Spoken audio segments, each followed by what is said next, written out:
এবারে নিয়রের সৌজন্যে ঈদ বাজারের খবর।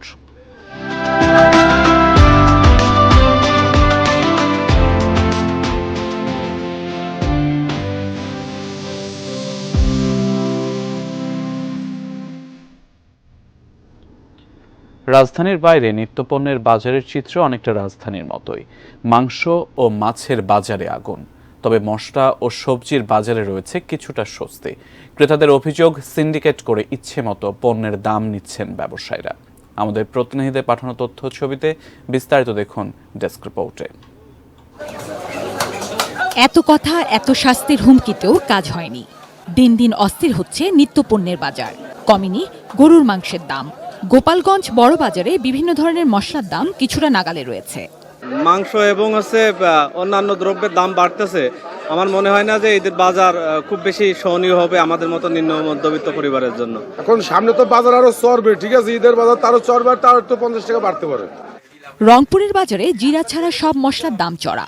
মোটা এবং চিকন চালের দাম বেড়েছে 150 থেকে 300 টাকা। মাছ মাংসের দামও বাড়তি।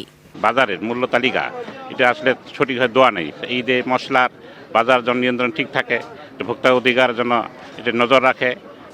ব্রাহ্মণবাড়িয়ায় গরুর মাংস বিক্রি হচ্ছে 750 টাকা থেকে 780 টাকায়। সোনালী মুরগি 320 টাকা। মাছ এবং সবজির দাম কিছুটা কমেছে। মশলার দাম স্থিতিশীল, তবে ঈদকে সামনে রেখে দাম বাড়ার আশঙ্কা করছেন ক্রেতারা। তাই নিয়মিত বাজার মনিটরিং এর দাবি তাদের। যেটা বাড়ছে তো বাড়ছে, কিন্তু আর যাতে না বাড়ে, না বাড়লে তাইলে কি হলো, সবাই যার যার চাহিদা মতো বা পছন্দ মতো কিনতে পারবে।